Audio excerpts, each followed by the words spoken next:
Good Monday to you, my Walking with Jesus friends. If you happen to be an American college football fan, tonight is a big event, the national championship game. It's been a remarkable year in American college football, which will go down in sports history as unforgettable. Does it amaze you that young college guys just turning 20 years old can be 6 foot 6 inches and weigh 350 pounds and yet be fast as a cat and strong as an elephant? If you've ever seen the weight room at one of these major university athletic programs, it's nothing short of amazing as athletes from all sports tone their bodies and strengthen their muscles for competition. But today, let's meet a man who had superhuman strength, which simply could not be restrained by ropes or chains, and I'm not talking about Samson. In our journey with Jesus through God's grand narrative, I left you yesterday watching a shocking scene on the Gennesaret shoreline of the Sea of Galilee, as recorded in Mark chapter 5 and Luke chapter 8. A demon-possessed man came running toward Jesus from the cemetery, and yesterday we looked at two specific evidences of a person under strong influence of the dark kingdom: a fascination with death and sexuality distortion. Now, let's consider another description of this out-of-control man. Mark chapter 5, verse 3 says, "No one could bind him anymore, not even with a chain, for he had often been chained hand and foot, but he tore the chains apart and broke the irons on his feet. No one was strong enough to subdue him." Oh my! What images come into your mind as you read about his superhuman strength? Luke chapter 8, verse 29 adds another perspective. Many times it, the evil spirit, had seized him, and though he was under guard, he had broken his chains and been driven by the demon into solitary places. Do we see that from time to time the demonic forces of the dark kingdom took control of this man and gave him unrestrainable and uncontrollable power? Power enough to snap chains and break iron leggings. With such fearful strength, no person or group of persons could control this man. And furthermore, the demon drove the man away from people into isolation and darkness. Yes, demonic forces can invade a human body and give that person superhuman strength. If that is possible, can demonic forces invade a person's mind and give them ideas, thoughts that are not natural to them? Yes, and that is the danger of the occult, diviners, sorcerers, etc. That is why God was very clear with his people that any dabbling in this darkness must be guarded against at all costs. Deuteronomy chapter 18. That is also why King Solomon, anointed by God's wisdom, wrote, "Above all else, guard your heart, for it is the wellspring of your life." Proverbs chapter 4, verse 23. And also, "The fear of the Lord is the beginning of wisdom, and knowledge of the Holy One is understanding." Proverbs chapter 9, verse 10. My friends, do you understand the battle between the dark kingdom and the kingdom of God is for your soul, your mind, your heart, your personality, your will, your very life?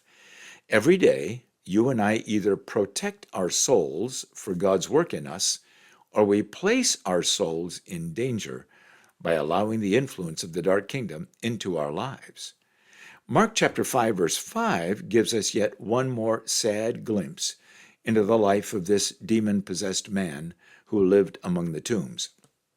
Night and day among the tombs and in the hills, he would cry out and cut himself with stones.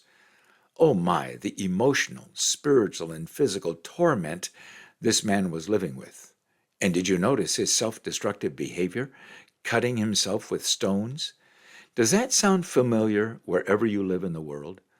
Psalm 139 says, "I praise you because I am fearfully and wonderfully made." Have you spent much time considering the complexity of your God-designed, God-created, and God-sustained human body? Do we understand that God holds all of us responsible to care for our God-given bodies and guard against anything that would harm or defile or destroy our bodies? What the demonic forces were doing to the man as he cut himself with stones is what demonic forces are doing to people everywhere in the world. People of all ages, educational and economic levels, married and single, male and female. I urge you, my Walking with Jesus friends, to look closely at what people do to themselves, which is actually self-destructive. It's what we eat or drink that is killing us. It's a wide array of drugs and various chemicals like nicotine. It's alcohol and other dangerous substances we actually pursue, purchase, and prize, yet it's killing us. Oh, but it's much more, isn't it, my friends? Teenagers struggling with bulimia or anorexia, or cutting themselves, or even out-of-control piercings. And what about tattoos, the intentional, permanent marking of their bodies with needles, injecting dye into their skin, changing the beautiful body God has designed for them? What do all these things have in common? A rejection of God as designer, creator, and sustainer of life. An insistence that I can redesign my body to be better than what God made. In our day, this has reached the ultimate rejection of God's design by gender change surgeries and hormone medications. Now, I know this sounds a little radical, so I urge you to pause and ponder what I've said. Look closely at what the demonic forces were doing inside this man, which caused him to behave in such violent, offensive ways, and motivated him to live among the dead rather than with his family. Be careful to notice it was not the demons who ripped the clothes off this man, nor did demons drag him to live in a cemetery, nor demons who cut him with rocks.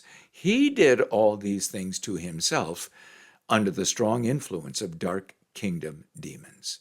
He was killing himself emotionally, spiritually, physically. Can we see this happening in our cities and maybe even among people we know?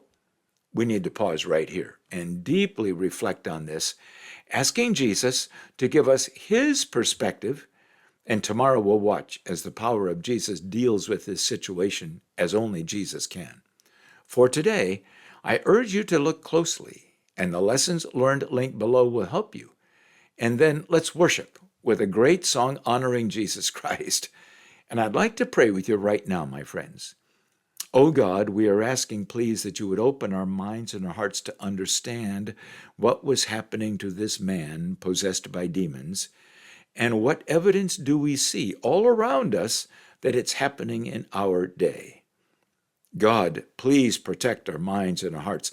Please show us your truth. Please give us a hunger to honor our bodies and care for them. And we praise you in Jesus' name. Amen.